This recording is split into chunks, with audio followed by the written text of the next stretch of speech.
Hello and welcome back. I'm Lori Williams, and this is part two of what you can do to start helping yourself. Part one was talking about how can you help yourself mentally. Today we're going to be talking about how can you begin to help yourself emotionally. So this is where we dive deep into self-awareness. So essentially what self-awareness is that you are very aware of the thoughts and the emotions that you're having. Typically, as humans tend to work, we don't have a thought without an emotional attachment to us. Once it becomes an emotional attachment, that's when it's like it's locked in. It's locked into our body. It's We can have a thought. If the thought passes and there's no emotional attachment to it, it can leave us.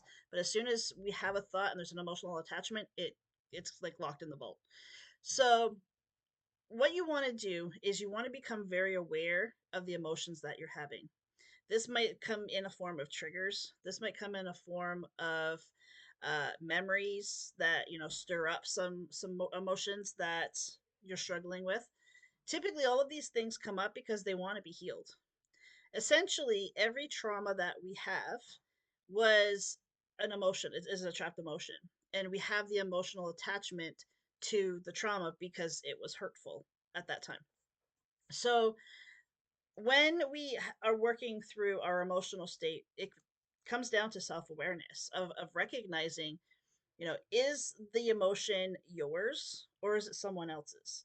Say, for an example, if someone did something to you that has caused a lot of guilt and shame, chances are, if it was this guilt and shame that you are carrying throughout your life, is the cause of somebody else's actions, you, regardless of what you do, it doesn't matter how many years you spend in therapy, you will not be able to clear the guilt and the shame because it's not yours. If you do not own the emotion, you will not be able to clear it.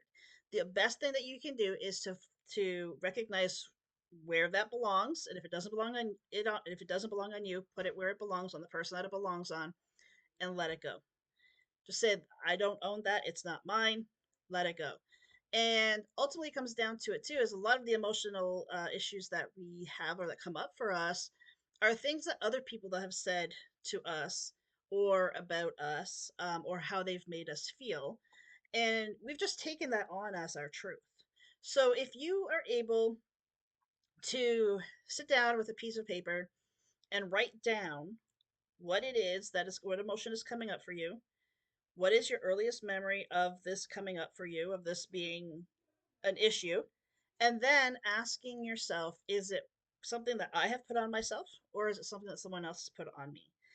In both cases, you want to look at it. Is there any validity to it? Is it an actual valid emotion? Is it true?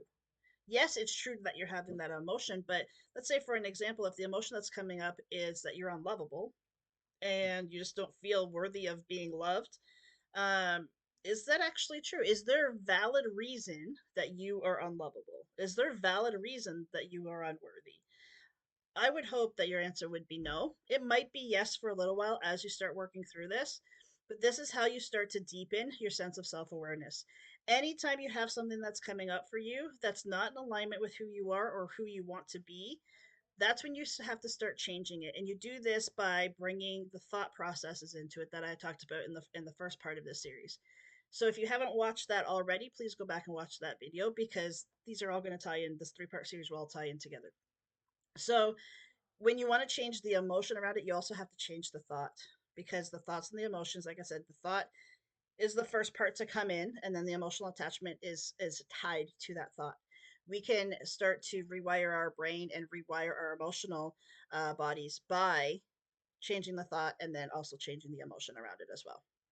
I hope you find this helpful. Thank you so much for joining me, and I'll see you back here next time.